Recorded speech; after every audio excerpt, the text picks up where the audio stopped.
ನೀವೇನು ನಮ್ಮ ಚಾನಲ್ಸ್ಗೆ ಸಬ್ಸ್ಕ್ರೈಬ್ ಆಗಿಲ್ಲ ಅಂದರೆ ಈ ಕೂಡಲೇ ಸಬ್ಸ್ಕ್ರೈಬ್ ಬಟನನ್ನು ಒತ್ತಿ, ಹಾಗೆ ಪಕ್ಕದಲ್ಲಿರೋ ಬೆಲ್ ಐಕಾನ್ನ ಕ್ಲಿಕ್ ಮಾಡಿ. ಫಸ್ಟ್ ಕಾರ್ಡ್ 6 ಆಫ್ ಕಪ್ಸ್ ಬಂದಿದೆ. 6 ಆಫ್ ಕಪ್ಸ್ನ ನೀವು ಓಲ್ಡ್ ಫ್ರೆಂಡ್ಸ್ನ ಮೀಟ್ ಆಗ್ಬೋದು ಅಂತ ಹೇಳ್ತೀವಿ, ಅಥವಾ ನಿಮ್ಮದು ಬ್ರೇಕಪ್ ಆಗಿದ್ರೆ ರೀಕನ್ಸಿಲೇಷನ್ ಕಾರ್ಡ್ ಅಂತ ಕರಿತೀವಿ. ಖಂಡಿತವಾಗ್ಲೂ ನಿಮ್ಮ ಎಕ್ಸ್ ಆಗಿರ್ಬೋದು ಅಥವಾ ನೀವು ನಿಮ್ಮ ಪಾರ್ಟ್ನರ್ ಆಗಿರ್ಬೋದು, ಕಮ್ಯುನಿಕೇಷನ್ ಇರುತ್ತೆ, ನೀವು ರೀಕನ್ಸಿಲ್ ಆಗ್ತೀರಾ, ಮತ್ತೆ ಪ್ಯಾಚಪ್ ಆಗುತ್ತೆ ಅಂತ ಕಾರ್ಡ್ ಹೇಳುತ್ತೆ. ಪಾಸ್ಟ್ ಲವ್ ಅಂತ ಹೇಳುತ್ತೆ. ಫಾರ್ಗಿವ್ನೆಸ್ ಈಸ್ ಎ ಕೀ ಅಂತ ಹೇಳ್ತೀನಿ. ನೀವು ಕ್ಷಮಾಗುಣ ಅಂತ ಕರಿತೀವಿ. ಯಾವಾಗ ಒಬ್ಬರನ್ನ ಕ್ಷಮಿಸ್ತೀರಾ ಆವಾಗ ನಿಮ್ಮ ರಿಲೇಷನ್ಶಿಪ್ ಉಳ್ಕೊಳ್ಳುತ್ತೆ ಅಂತ ಕೂಡ ಕಾರ್ಡ್ ಹೇಳುತ್ತೆ. ಸೊ ಅಂಡರ್ಸ್ಟ್ಯಾಂಡಿಂಗ್ ಜಾಸ್ತಿ ಆಗುತ್ತೆ ಇಬ್ಬರ ಮಧ್ಯೆ ಅಂತ ಕೂಡ ಹೇಳುತ್ತೆ.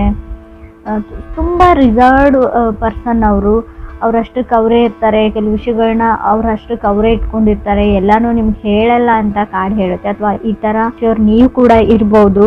ಸೆಕೆಂಡ್ ಕಾರ್ಡ್ ನನಗೆ ಮೂನ್ ಕಾರ್ಡ್ ಬಂದಿದೆ. ಮೂನ್ ಕಾರ್ಡ್ ನಾವು ಮೈಂಡ್ ಕಾರ್ಡ್ ಅಂತ ಕರಿತೀವಿ. ಕಾರ್ಡ್ ಆಫ್ ಈ ಮನಸ್ಸಿನ ಮಾತುಗಳನ್ನ ತುಂಬ ಒಳಗಡೆನೆ ಇಟ್ಕೊಂಡಿರೋದು ಅಂತ ಹೇಳ್ತೀವಿ. ತುಂಬ ವಿಷಯಗಳನ್ನ ಹೈಡ್ ಮಾಡೋದು ಅಂತ.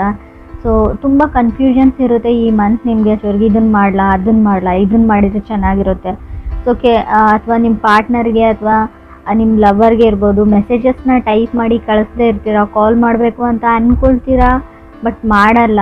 ಸೊ ಆ ಥರ ಕಾರ್ಡ್ ಅಂತ ಹೇಳ್ಬೋದು. ತುಂಬ ಓವರ್ ಥಿಂಕಿಂಗ್ ಮಾಡ್ತೀರಾ, ಅದನ್ನು ಬಿಡಿ. Third card queen of cups ಬಂದಿದೆ. ಮೇ ಬಿ ಅವ್ರ ಕಟಕ ಅಥವಾ ನಿಮ್ಮದೇ ರಾಶಿಯವ್ರು ಕೂಡ ಆಗಿರ್ಬೋದು, ನಿಮ್ಮ ಪಾರ್ಟ್ನರು ಅಥವಾ ಅದರ್ ಪರ್ಸನ್ನು. ಸೊ ಯಾವಾಗಲೂ ನಿಮ್ಮ ಬಗ್ಗೆನೇ ಅದರ್ ಪರ್ಸನ್ ಯೋಚನೆ ಮಾಡ್ತಾರೆ ಅಂತ ಕೂಡ ಕಾರ್ಡ್ ಹೇಳುತ್ತೆ ಕ್ವೀನ್ ಆಫ್ ಕಪ್ಸ್ ಬಂದಿರೋದ್ರಿಂದ. ಸೊ ಯಾಕೆ ನಾನು ಅಂದ್ಕೊಂಡಿರೋ ಥರ ಆಗ್ತಾಯಿಲ್ಲ, ಯಾಕೆ ಅವ್ರು ನಂಗೆ ಮೆಸೇಜ್ ಮಾಡ್ತಾಯಿಲ್ಲ, ಕಾಲ್ ಮಾಡ್ತಾಯಿಲ್ಲ ಅಂತ ನೀವು ಅಥವಾ ಅದರ್ ಪರ್ಸನ್ ಅಂದ್ಕೊಳ್ತಾ ಇರ್ಬೋದು. ಸೊ ಸಮಥಿಂಗ್ ಫ್ರಮ್ ಪಾಸ್ಟ್ ಅಂತ ಹೇಳ್ತೀವಿ. ಹಳೆಯದು ಕೆಲವು ಘಟನೆಗಳು, ಕೆಲವು ವಿಷಯಗಳು, ಹಾರ್ಟ್ಫುಲ್ ವರ್ಡ್ಸ್ ಬಗ್ಗೆ ಥಿಂಕ್ ಮಾಡ್ತಾ ಇರ್ಬೋದು. ಫೋರ್ತ್ ಕಾರ್ಡ್ ನನಗೆ 4 ಆಫ್ ಕಪ್ಸ್ ಬಂದಿದೆ. ಖಂಡಿತವಾಗ್ಲೂ ಆ ವ್ಯಕ್ತಿ ನಿಮ್ಮ ಹತ್ರಕ್ಕೆ ಬರ್ತಾರೆ ಅಂತ ಕೂಡ ಕಾರ್ಡ್ ಹೇಳುತ್ತೆ. ಪರ್ಸನ್ ಕಮ್ಸ್ ಟು ಯು ಅಂತ ಹೇಳುತ್ತೆ. ಅದಕ್ಕೇನೆಂದರೆ ನೀವು ಲಾ ಆಫ್ ಅಟ್ರಾಕ್ಷನ್ನ ಯೂಸ್ ಮಾಡಬೇಕು, ಮ್ಯಾನಿಫೆಸ್ಟ್ ಮಾಡಬೇಕು. ಆ ವ್ಯಕ್ತಿ ನಿಮಗೆ ಬೇಕಿದ್ದರೆ ಅವ್ರು ನಿಮ್ಮ ಹತ್ರ ಬರ್ತಾರೆ, ಮಾತಾಡಿದ್ದಾರೆ ಅಂತ ಅಂದ್ಕೊಳ್ಬೇಕು ನೀವು ಡೈಲಿ. ಕಮ್ಯುನಿಕೇಷನ್ ಇದೆ ಇಬ್ಬರ ಮಧ್ಯೆ ಅಂತ 4 ಆಫ್ ಕಪ್ಸ್ ಹೇಳ್ತಾ ಇದೆ. ಫಿಫ್ತ್ ಕಾರ್ಡ್ ನನಗೆ ಪೇಜ್ ಆಫ್ ವಾಂಡ್ಸ್ ಬಂದಿದೆ. ಕೆಲವ್ರದ್ದು ಇನ್ನೂ ಕೆಲವ್ರಿಗೆ ಎಂಗೇಜ್ಮೆಂಟ್ ಫಿಕ್ಸ್ ಆಗುತ್ತೆ, ಆಲ್ರೆಡಿ ಎಂಗೇಜ್ಡ್ ಆಗಿರ್ಬೋದು. ಕೆಲವ್ರಿಗೆ ಖಂಡಿತವಾಗ್ಲೂ ನೀವು ಸಿಂಗಲ್ ಇರಲ್ಲ, ಮದುವೆ ಫಿಕ್ಸ್ ಆಗುತ್ತೆ, ಎಂಗೇಜ್ಮೆಂಟ್ ಆಗುತ್ತೆ ಅಂತ ಕಾರ್ಡ್ ಹೇಳುತ್ತೆ. ಪೇಜ್ ಆಫ್ ವಾಂಡ್ಸ್ ಒಂದು ಫಂಕ್ಷನ್ನ, ಸೊ ಫ್ಯಾಮಿಲಿ ಟುಗೆದರ್ನೆಸ್ನ ರೀಪ್ರೆಸೆಂಟ್ ಮಾಡ್ತಾ ಇದೆ. ಅದು ನಿಮ್ಮದೇ ಸ್ಪೆಷಲ್ ಡೇ ಆಗಿರುತ್ತೆ ಅಂತ ಕಾರ್ಡ್ ಹೇಳ್ತಾ ಇದೆ. 6th ಕಾರ್ಡ್ ನನಗೆ 10 ಆಫ್ ಕಪ್ಸ್ ಬಂದಿದೆ. ರೀಕನ್ಸಿಲೇಷನ್ನ ನಾನು ಆಲ್ರೆಡಿ ಹೇಳಿದ್ದೀನಿ 6 ಆಫ್ ಕಪ್ಸ್ ಫಸ್ಟ್ ಕಾರ್ಡಲ್ಲಿ. 10 ಆಫ್ ಕಪ್ಸ್ ಕೂಡ ಅದನ್ನೇ ಹೇಳ್ತಾ ಇದೆ. ಸೊ ನೀವಿಬ್ಬರು ಒಟ್ಟಿಗೆ ಇರ್ತೀರಾ ಅಂತ ಕೂಡ ಹೇಳ್ಬೋದು. ವಂಡರ್ಫುಲ್ ಸ್ಟಾರ್ಟ್ ಅಂತ ಹೇಳ್ಬೋದು. ಬಟ್ ಏನು ಅಂದರೆ ಸ್ವಲ್ಪ ಪೇಷನ್ಸ್ ಮತ್ತು ಫರ್ಗಿವ್ನೆಸ್ ಎರಡೂ ಇರಬೇಕಾಗುತ್ತೆ. 7th ಕಾರ್ಡ್ ನನಗೆ ನೈಟ್ ಆಫ್ ವಾಂಡ್ಸ್ ಬಂದಿದೆ. ಕೆಲವರು ಸ್ವಲ್ಪ ಕೇರ್ಫುಲ್ ಆಗಿರಿ. ನಿಮ್ಮ ಲೈಫಲ್ಲಿ ಯಾರಾದರೂ ಹೊಸ ವ್ಯಕ್ತಿ ಬಂದರೆ, ಆಲ್ರೆಡಿ ಇದ್ದರೆ, ಬಿಕಾಸ್ ಆಫ್ ಬರೀ ಒಂದು ಫಿಸಿಕಲ್ ಕನೆಕ್ಷನ್ ಅಥವಾ ಇಂಟಿಮೆಸಿಗೋಸ್ಕರನೇ ನಿಮ್ಮ ಜೊತೆ ಕನೆಕ್ಟ್ ಆಗಿದ್ದಾರೆ. ಸೊ ಎಲ್ರಿಗೂ ಅನ್ವಯಿಸಲ್ಲ ಫ್ರೆಂಡ್ಸ್. ನೀವು ಅಬ್ಸರ್ವ್ ಮಾಡಿ ಫಸ್ಟು ಅವ್ರನ್ನ ನೋಟಿಸ್ ಮಾಡಿ, ಕಣ್ಣಾರೆ ನೋಡಿದ್ರು ಪ್ರಮಾಣಿಸಿ ನೋಡಬೇಕು ಅಂತ ಹೇಳ್ತೀವಿ. ಅದನ್ನೆಲ್ಲ ಮಾಡಿದ ಮೇಲೆ ಫೈನಲ್ ಒಂದು ಡಿಸಿಷನಿಗೆ ಬನ್ನಿ ಅಷ್ಟೇ. ಸೊ ಟಾಕ್ಸಿಕ್ ರಿಲೇಷನ್ಶಿಪ್ ಹೇಳುತ್ತೆ, ಒಂದೇನೋ ಇಂಟಿಮೆಸಿ ಕನೆಕ್ಷನ್ಗೋಸ್ಕರ. 8th ಕಾರ್ಡ್ ನನಗೆ ಸ್ಟಾರ್ ಕಾರ್ಡ್ ಬಂದಿದೆ. ಸೊ ಕಮ್ಯುನಿಕೇಷನ್ ಆ್ಯಂಡ್ ಮೆಸೇಜಸ್ ಬರುತ್ತೆ. ನಿಮ್ಮ ಮೇಲ್ ಬಾಕ್ಸು ಅಥವಾ ನಿಮ್ಮ ಮೆಸೇಜಸ್ನ ಚೆಕ್ ಮಾಡ್ಕೊಂಡಿರಿ. ಕಾಲ್ ಕೂಡ ಬರ್ಬೋದು, ನೀವು ಮೆಸೇಜ್ ಕೂಡ ರಿಸೀವ್ ಮಾಡ್ತೀರಾ. ಬಿಗ್ ನ್ಯೂಸ್ ಅಂತ ಹೇಳುತ್ತೆ. ಇದು ಜಾಬ್ ಆಪರ್ಚುನಿಟಿ ಇರ್ಬೋದು ಅಥವಾ ನಿಮ್ಮ ಮ್ಯಾರೇಜ್ ಪ್ರಪೋಸಲ್ ಆಪರ್ಚುನಿಟಿ ಕೂಡ ಇದಾಗಿರ್ಬೋದು. 9th ಕಾರ್ಡ್ ನನಗೆ ಏಸ್ ಆಫ್ ಪೆಂಟಿಕಲ್ಸ್ ಬಂದಿದೆ. ಆಫರ್ಸ್ ಹೇಳ್ತೀನಿ. ಕೆಲವೊಂದು ವಿಷಯಗಳನ್ನ ಎಕ್ಸ್ಪೀರಿಯನ್ಸ್ ಮಾಡ್ತೀರಾ ನೀವು. ತುಂಬ ಡೌನ್ ವರ್ಕ್ ನಡಿಬೇಕಾಗುತ್ತೆ, ಒಂದು A to Z ವರ್ಗು ಅಂತ ಹೇಳ್ತೀವಿ. ಸೊ 0 to 100 ಕೆಲವು ವಿಷಯಗಳಿಗೆ ನೀವು ಸ್ಟಾರ್ಟಪ್ ಮಾಡ್ತೀರಾ, ಕೆಲವು ಕೆಲಸಗಳನ್ನ ಪ್ರಾರಂಭಿಸ್ತೀರಾ ಅಂತ ಏಸ್ ಆಫ್ ಪೆಂಟಿಕಲ್ಸ್ ಹೇಳ್ತಾ ಇದೆ. 10th ಕಾರ್ಡ್ ಡೆವಿಲ್ ಕಾರ್ಡ್ ಬಂದಿದೆ. ಟಾಕ್ಸಿಕ್ ರಿಲೇಷನ್ಶಿಪ್ ಅಂತ ಹೇಳ್ಬೋದು. Red flag. ಕೆಲವ್ರಿಗೆ ಕೆಲವೊಂದು ಆಫರ್ಸ್ ಬರುತ್ತೆ ಈ ಟೈಮಲ್ಲಿ. ಸೊ ಅವ್ರ ಬಗ್ಗೆ ತುಂಬ ಕೇರ್ಫುಲ್ಲಾಗಿ ನೀವು ವಿಚಾರಣೆ ಮಾಡಬೇಕು. ಡೆವಿಲ್ ಕಾರ್ಡ್ ಇರೋದ್ರಿಂದ ಅಷ್ಟೊಂದು ಒಳ್ಳೆ ವ್ಯಕ್ತಿ ಇರಲ್ಲ ಅವರು ಅಂತ ಕೂಡ ಹೇಳುತ್ತೆ ಆಫರ್ಸ್ ಬಂದರೆ. ಸೊ ಈ ಆಫರ್ಸ್ ಮೇ ಬಿ ಆಫರ್ಸ್ ಚೆನ್ನಾಗಿದೆ, ಬಟ್ ಅದಕ್ಕೆ ನೀವು ಅದರದ್ದೇ ಆದ ಬೆಲೆನ ತೆರಬೇಕಾಗುತ್ತೆ ಅಂತ ಹೇಳ್ತಾ ಇದೆ.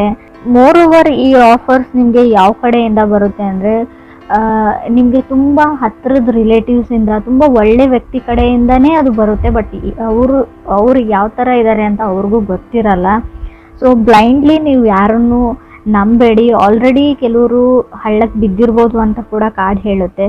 ಇನ್ನೂ ಟೈಮ್ ಇದೆ, ಕೇರ್ಫುಲ್ ಆಗಿರಿ ಅಂತ ಹೇಳ್ತೀನಿ. 11th ಕಾರ್ಡ್ ನನಗೆ 5 ಆಫ್ ಸಾರ್ಡ್ಸ್ ಬಂದಿದೆ. ತುಂಬ ಸಿಟ್ಟು ಮಾಡ್ಕೊಳ್ತಾ ಇದ್ದೀರಾ. ಈಗೋ ಆ್ಯಂಡ್ ಫ್ರೈಡ್ ಇಶ್ಯೂಸ್ ಇದೆ ನಿಮಗೂ ಅಥವಾ ಅದರ್ ಪರ್ಸನ್ಗೂ. ನಾನು ಹೇಳಿದ್ದೇ ನಡಿಬೇಕು ಅಂತ ನೀವು, ಅಥವಾ ನಾನು ಹೇಳಿದ್ದೇ ನಡಿಬೇಕು ಅಂತ ಅದರ್ ಪರ್ಸನ್ನು.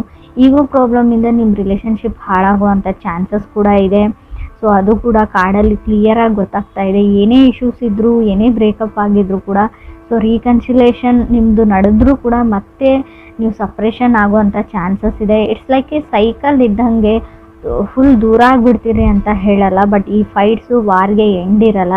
ಯಾವಾಗ ನೀವು ಈಗೋ ಆ್ಯಂಡ್ ಫ್ರೈಡ್ ಬಿಡ್ತಿರೋ ಅಲ್ಲಿವರೆಗೂ ಯಾವುದೇ ರೀತಿಯಾದ ಯೂಸ್ ಇಲ್ಲ ಅಂತ ಅನಿಸುತ್ತೆ. ಎಷ್ಟೇ ರೀಡಿಂಗ್ಸ್ನ ನೋಡಿದರೂ ಕೂಡ ನೀವು ಕೆಲವೊಂದು ವಿಷಯಗಳಲ್ಲಿ ತಾಳ್ಮೆ ಕಳ್ಕೊಳ್ತೀರಾ. ಅದರ್ ಪರ್ಸನು ಕೂಡ ಹಾಗೇ ಇದ್ದಾರೆ. So mirror of each other ಅಂತ ಕರಿತೀವಿ. 12th ಕಾರ್ಡ್ ನನಗೆ 8 ಆಫ್ ಕಪ್ಸ್ ಬಂದಿದೆ. 13 ಕಾರ್ಡ್ ಲವರ್ಸ್ ಕಾರ್ಡ್ ಬಂದಿದೆ.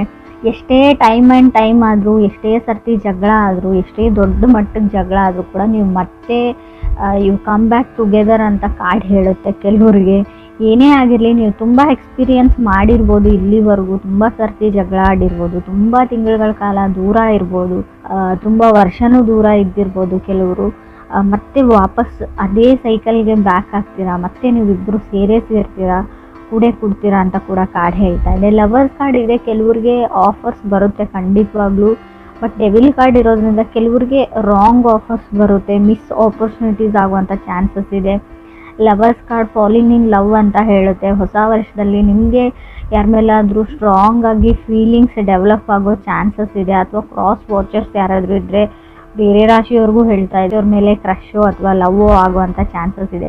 ಈ ಹಿಂದೆ ಇರೋ ಲವ್ನ ನೀವು 5 ಆಫ್ ಸಾರ್ಡ್ಸ್ ಮತ್ತು ಲವರ್ಸ್ ಕಾರ್ಡ್ ಇರೋದ್ರಿಂದ ಖಂಡಿತವಾಗ್ಲೂ ಎಕ್ಸ್ಪ್ರೆಸ್ ಮಾಡುವಷ್ಟು, ಸೊ ಪ್ರಪೋಸ್ ಮಾಡುವಷ್ಟು, ಹೇಳ್ಕೊಳ್ಳೋಷ್ಟು ಧೈರ್ಯ ಈ ವರ್ಷ ಬರುತ್ತೆ ಬೇರೆಯವ್ರಿಗೂ ಅಂತ ಅನಿಸುತ್ತೆ. ನಿಮ್ಗೆ ಯಾರಾದರೂ ಬಂದು ಪ್ರಪೋಸ್ ಮಾಡ್ಬೋದು, ಮೆಸೇಜ್ ಮಾಡ್ಬೋದು, ಸೊ ಕಾಲ್ ಮಾಡ್ಬೋದು ಅಂತ ಅನಿಸುತ್ತೆ. ಡೈರೆಕ್ಟಾಗಿ ಹೇಳಿಲ್ಲ ಅಂದರೆ ಮೆಸೇಜ್ ಆಫ್ ಲವ್ ಬರ್ಬೋದು ಸ್ಟಾರ್ ಕಾರ್ಡ್ ಇರೋದ್ರಿಂದ ನಾನು ಕೆಲವ್ರಿಗೆ ಆ್ಯಂಗ್ಸೈಟಿ ಕೂಡ ಹೇಳ್ತೀನಿ. ಸ್ಟಾರ್ ಕಾರ್ಡ್ ಯಾವ ಥರ ಅಂದರೆ ಚಂದ್ರನೋ ಅಥವಾ ಆಕಾಶನೋ ನೋಡ್ಕೊಂಡ್ಬಿಟ್ಟು ನನ್ನ ಲೈಫ್ ಈ ಥರ ಆಗಿದೆ, ಏನು ಮಾಡೋದು ಅಂತ ನೀವು ಯೂನಿವರ್ಸ್ಗೆ ನಿಮ್ಮ ದುಃಖನ ಹೇಳ್ಕೊಳ್ಳೋ ಪರಿಸ್ಥಿತಿ ಕೂಡ ನಿಮಗೆ ಬರ್ಬೋದು ಅಂತ ಕಾರ್ಡ್ ಹೇಳುತ್ತೆ. ಆಲ್ರೆಡಿ ಬಂದಿರ್ಬೋದು.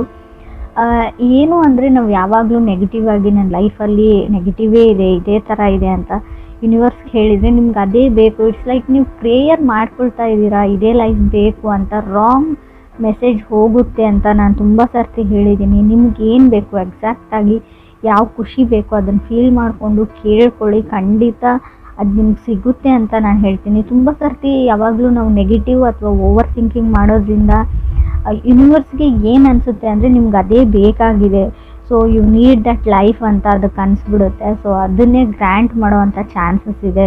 ಸೊ ಖಂಡಿತವಾಗ್ಲೂ ಯಾವಾಗಲೂ ಒಳ್ಳೆಯದನ್ನೇ ಯೋಚನೆ ಮಾಡಿ. ನಿಮ್ಗೆ ಏನು ಬೇಕು ಎಕ್ಸಾಕ್ಟಾಗಿ ಅದು ನಿಮ್ಗೆ ಸಿಕ್ಕಿದೆ ಅನ್ನೋ ಫೀಲಿಂಗಲ್ಲಿ ಇರಿ. ಎಷ್ಟೇ ದುಃಖ ಇರಲಿ, ಏನೇ ಆಗಿರಲಿ ಅದನ್ನು ಮರೆತು ಬಿಡಿ. ಸೊ ನಿಮಗೆ ಚೀಟ್ ಮಾಡೋ ಚಾನ್ಸಸ್ ಕೂಡ ಇದೆ. ಬರೋ ಆಫರ್ಸ್ ಬಗ್ಗೆ ಹುಷಾರಾಗಿರಿ. ಅದು ರಿಲೇಷನ್ಶಿಪ್ ವೈಸ್ ಅಂತ ಹೇಳಲ್ಲ, ದುಡ್ಡಿನ ವಿಚಾರಕ್ಕೂ, ರಿಯಲ್ ಎಸ್ಟೇಟ್ ವಿಚಾರಕ್ಕೂ ಯಾವುದೇ ರಿಸ್ಕನ್ನ ನೀವು ತಗೊಳ್ಳೇಬೇಡಿ ಅಂತ ಹೇಳ್ತೀನಿ. ಲವ್ ಲೈಫ್ ಇರಲಿ ಅಥವಾ ಜನರಲ್ ರೀಡಿಂಗ್ ಇರಲಿ, ಸೊ ಗಡಿಬಿಡಿಯಲ್ಲಿ ಯಾವುದೇ ಕಾಂಟ್ರಾಕ್ಟ್ಗೆ, ಯಾವುದೇ ಪೇಪರ್ಸ್ಗೆ ಸೈನ್ ಹಾಕಬೇಡಿ, ಯಾವುದೇ ಪ್ರಾಪರ್ಟಿನೂ ತೊಗೊಳ್ಬೇಡಿ, ಯಾವುದೇ ಪ್ರಪೋಸಲ್ ಬಂದ್ರೂ ಕೂಡ ಅದನ್ನು ಫಿಕ್ಸ್ ಮಾಡಬೇಡಿ. ತಾಳ್ಮೆ ತುಂಬ ಇಂಪಾರ್ಟೆಂಟ್ ಅಂತ ಹೇಳ್ತೀನಿ. 8 ಆಫ್ ಕಪ್ಸ್ ಇರೋದ್ರಿಂದ ಯಾವುದೇ ಆಪರ್ಚುನಿಟಿ ನಿಮ್ಮ ಕೈಯಿಂದ ಜಾರು ಹೋಯಿತು ಅಂತ ಅನಿಸಿದ್ರು ಕೂಡ ಅದು ನಿಮಗೆ ಮೆಂಟ್ ಟು ಬಿ ಇದ್ದರೆ, ಅದು ನಿಮ್ಗೆ ಸಿಗಬೇಕು ಅಂತ ಇದ್ದರೆ ಖಂಡಿತ ಸಿಗುತ್ತೆ. ಸೊ ಸೈಕಲ್ ಒಬ್ಬ ವ್ಯಕ್ತಿ ನಿಮ್ಮಿಂದ ಇವಾಗ ದೂರ ಇದ್ದಾರೆ, ಬ್ರೇಕಪ್ ಆಗಿದೆ, ಸಪ್ರೇಟ್ ಆಗಿದ್ದೀರಾ ಅಂದರೆ ಸೊ ಕಮ್ಯುನಿಕೇಷನ್ ಟ್ರೈ ಮಾಡಿ, ಮೆಸೇಜ್ ಮಾಡಿ, ಕಾಲ್ ಮಾಡಿ, ಮಾತಾಡೋಕ್ಕೆ ಟ್ರೈ ಮಾಡಿ. ಖಂಡಿತ ರೀಕನ್ಸಿಲೇಷನ್ ಇದೆ. ಆ ವ್ಯಕ್ತಿ ನಿಮ್ಮ ಜೊತೆ ಮತ್ತೆ ಬಂದು ಸೇರ್ತಾರೆ. ಯಾರೇ ಎಷ್ಟೇ ಅಡ್ಡಿಪಡಿಸಿದ್ರು, ದೂರ ಮಾಡೋಕ್ಕೆ ಟ್ರೈ ಮಾಡಿದ್ರು ಅಂತ ಕಾರ್ಡ್ ಹೇಳ್ತಾ ಇದೆ 100% ಆಗಿ.